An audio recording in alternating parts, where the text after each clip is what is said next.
Hello, Video Game Hunter here, and welcome to another year at the Louisville Arcade Expo. I'm here with my buddy Jeff, Bunny Boy, and Mike, the black guy. I'm not Bunny Boy. You're Bunny Boy. I'm not Bunny Boy. You got two black guys in here, so that doesn't work. It doesn't work at all. That's because, well, it ain't my fault that I decided to go with my black guy as his original, was an Xbox Live tag. Well, that was 12, and I didn't know what to put. It's just mine. I don't have a ponytail anymore, so I'm not Bunny Boy. You never had a ponytail. You always had a bunny tail. No, I'm not Bunny Boy. And you couldn't come up with a creative name. What about Mike the Mike? I said I wanted to be black guy. So how he get to become black guy? Because he's the one who told me about it first. No, I said it before you, man. Come on, no. I ain't never seen some people, though. Anyway, on we go.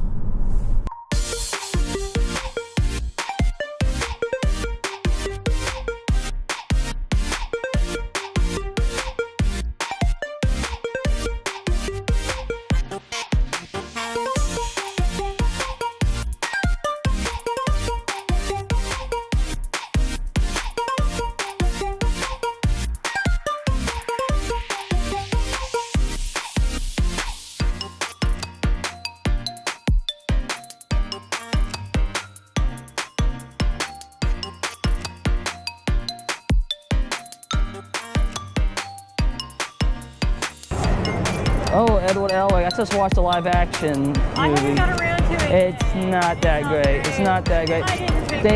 They took a lot of the characters out and they switched the dialogue with some of the characters. It's hard to like compress something like that into a movie. Well, here's the thing, you shouldn't. Yeah. You just pick like just pick 3 episodes and make a live action out of it. Yeah. Or an arc, at least. Shantae.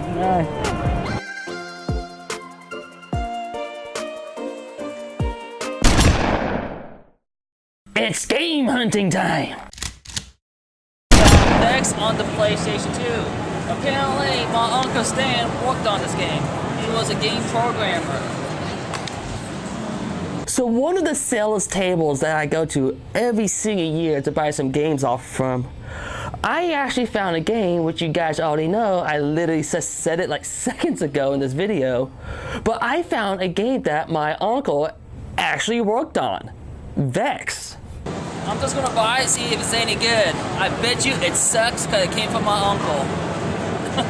Now, even though I do not know much about this game, but what little research I did on this, the reviewers back then did compare this game to Jak and Daxter, which I don't blame them. The gameplay and I guess the characters really do look alike. So yeah, I guess that is one of the reasons why this game really didn't sell well. I see that game. Well, Transformers. Oh, yeah. I think this was a good game. Hold it up. Transformers on the PlayStation 2. Now, this one is not the adaptation to the Michael Bay films. This was actually an adaptation to the Transformers Armada that came on Cartoon Network a long time ago. Now, I know everyone prefers the 80s version of Transformers, but Armada was the Transformers show that I actually sat down and watched. Now, the game is a third-person shooter, and I haven't seen any gameplay footage for this game in such a long time. The last time I saw any gameplay footage for this game was back on X-Play, back then when there was a GeForce channel. And I do recall Adam Sessler praising this game a little bit. And his favorite part about this game is the transformation button, because it's so amusing watching all those giant robots transform into vehicles and transforming back. The fact you can transform anytime you want, that's really amusing to some people, I guess. So yeah, I'm gonna get these 2 PlayStation 2 games. Just this 2. 6-2. Oh, alright.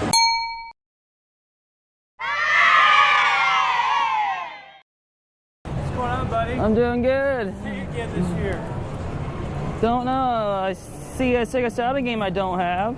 Yeah, go on, go ahead. You know you want it. I do, I will. So this next booth that we're checking out, the people who are running this table are the exact same people that I spent most of my money on from the year before. And this year was no different because I actually found Shining Force 3 for the Sega Saturn, and I actually got it for a pretty good deal compared to what it's going for on eBay right now. But we're not going to be focusing on this transaction. We're going to be focusing on the second day transaction because I found a game that turns out it's not the game I thought it was be. So, oopsies. Yes, it's still there, good. Shadowport. I think that's the game that is supposed to be a clock tower game, but they changed it. And I said this at the convention several times to a couple people. And I feel like one of them knew that was not true, but no one ever corrected me. But when I finally made the transactions to buy that game, and this game was actually factory sealed, it was never opened.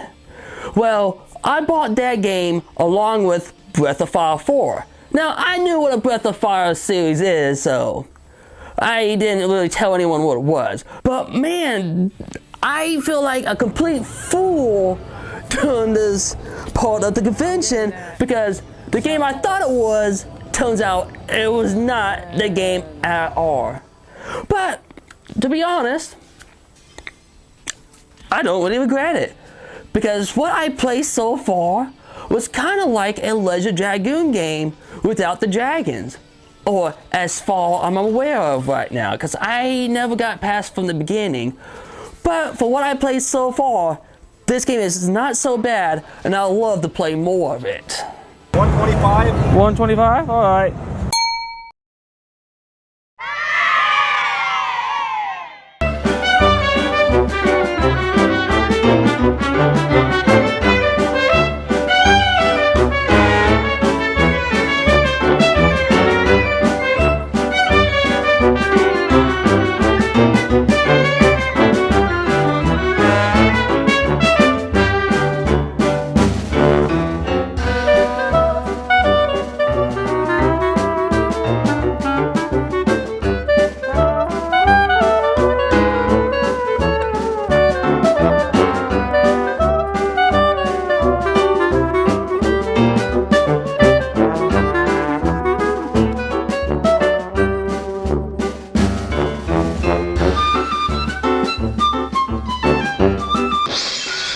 Past 3 or so years now at the Louisville Arcade Expo, they've been really pushing indie developers to come and show off their games here at the expo.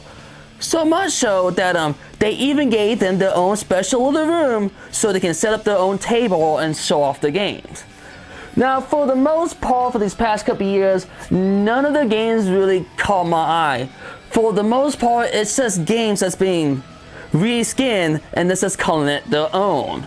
Or certain games that is just a gimmick that's only fun for 5 minutes and I just gotta move on to something else.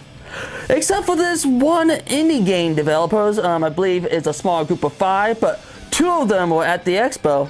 They show off the game, which by the way, it wasn't in the indie room, it was outside right next to the door to the indie room.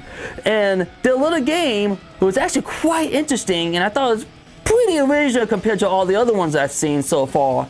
And their game is called Sphere Kill. Sphere Kill kind of reminds me of Super Monkey Ball for the GameCube. Now, even though I never played that game, but I seen gameplay footage.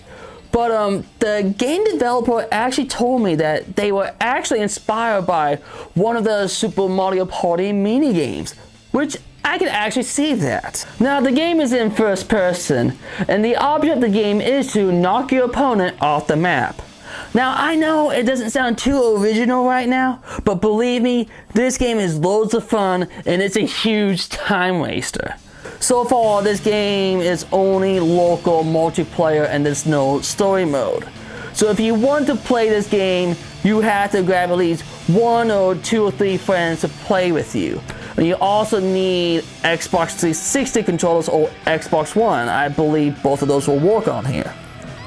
And no, a PS4 controller won't work. I tried it myself, and all it does is just mutes the game. Now, one thing I would add to this game is that when you do have a server for all of us to go on and play, I'm actually hoping you do like an 8-player mode. Cause even though it's 3 and 4 player, it's pretty fun. I think it'd be even more fun and more chaotic if we also have 8 people on one server. So again, yeah, can't wait for the full-fledged game to come out. Looking forward to it.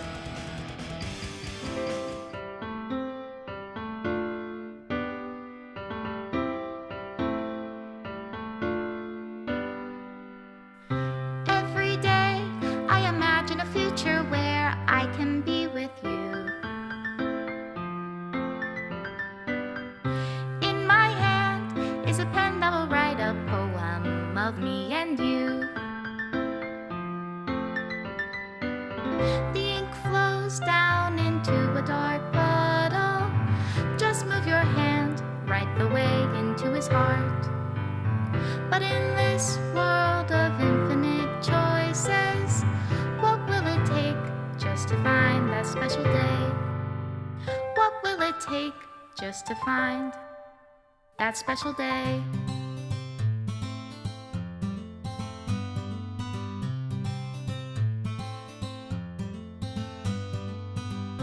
Have I found everybody a fun assignment to do today? When you're here, everything that we do is fun for them anyway. When I can't even read my own feelings, what good are words when a smile says it all? And if this world won't write me an ending, what will it take just for me to have it all?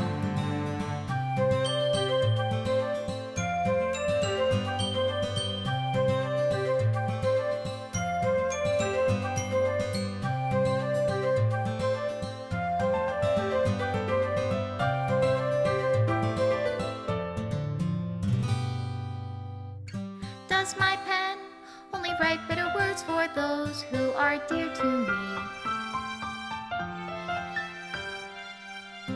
Is it love if I take, or is it love if I set you free?